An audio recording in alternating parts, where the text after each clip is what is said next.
On aurait dit, après le match d'ouverture de Korogo, la deuxième journée de la visite d'État du président Alassane Ouattara dans le district des Savanes, deuxième étape où Ouagadougou est apparu comme un match de poule avec de grandes actions de jeu.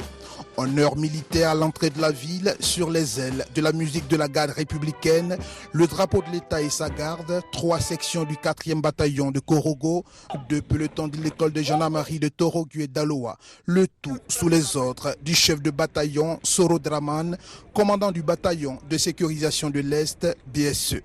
Avant de se rendre sur le lieu du meeting, une fin de corps du cortège présidentiel. L'inauguration des travaux de renforcement de la production d'eau potable de la ville, fluide du programme présidentiel d'urgence. Ici comme ailleurs, le président de la République savoure sa joie de voir un combat être gagné, donner à boire de l'eau potable à ses concitoyens où qu'ils se trouvent.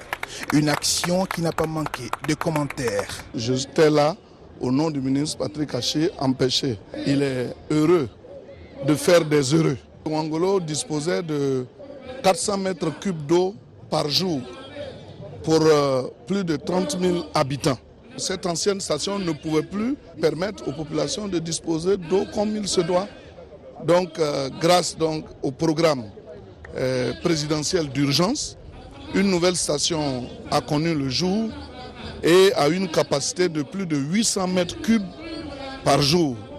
L'ancienne a été réhabilitée, donc au total, ce sont plus de 1200 mètres cubes d'eau qui ont été mises à la disposition des populations de Ouangolo. C'est une fierté.